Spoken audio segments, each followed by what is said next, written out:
Just over 2 weeks ago now, I posted my clear for the Unending Coil of Bahamut, and at the end of the video I said I wanted to do T next, and I wasted no time. I started it I think the day after, maybe 2 days after. With UCOB I took a break during phase 2 at some point, and then I ended up coming back to it 3 or 4 weeks later, but with T, I just started it and did not stop playing it until I finished it. It took just over 2 weeks to get this one down, and I would say it's probably a bit harder than UCOB. One thing's for certain though, it's definitely the most fun fight that I've done in the game so far. If I had to rank them, it'd be T, UCOB, and then the weapons refrain. But yeah, as always though, this is done in Party Finder with the LPDU strategies. LPDU is a community based on the Light data center, which has its own set of strategies for the ultimate fights, and you can join Party Finders and do these fights with other people. So hopefully this video is helpful for anyone that might want to do this fight in the future, just to see what's going on. I watched plenty of clears to help me with some of these mechanics. The thing with this fight, the Epic of Alexander, is that it's just fun from the very beginning to the very end. I mean, after a while, yeah, phase 1 will get a bit repetitive, but I could never really properly turn my brain off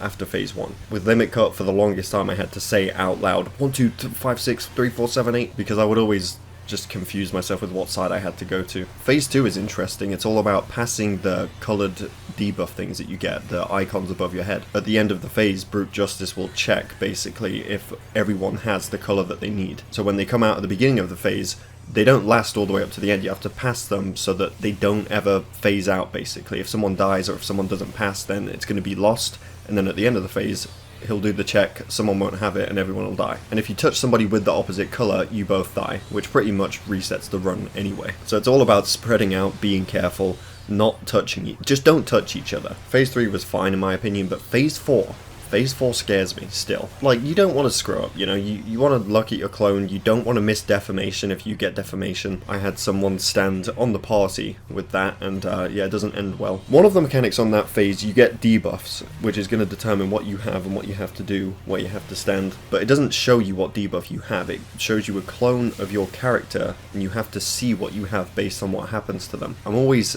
on the edge of my seat staring at my screen so I don't miss what I have, and you have to pay attention because there's a mechanic in phase 4 called stillness and motion. It's not always the same, it's random. It could be double stillness, it could be one or the other, it could be double motion. It's very easy. If you get stillness, you just stand still, believe it or not. But while you're looking out for the other things, you have to look out for the safe zone, you have to look out for what your clone gets. It's easy to miss or forget which one is coming up first. But it was fun to the beginning from the very end. Now I actually did have a few enrage experiences here. I did have to experience the pain of the cages falling on the last person as the boss's HP was on 1%. But that's just how it goes. Some people screw up certain things. I screwed up on the 1% attempt as well. So if I didn't die on that attempt, I actually probably would have cleared this earlier. But you just have to keep going until you get that one attempt that is clean. Now anyway, I'm going to end off the talking here and just let the run play, but what am I doing next in the game? Well, I will be doing DSR, but not yet. I'm taking a little break, okay? I know it's going to be harder, it's going to be a lot tougher, but the thing is, doing ultimates in Party Finder has taught me patience, but I'm going to wait until after 6.4 because there'll be some new Savage raids. I'm going to do those raids for my first Savage tier,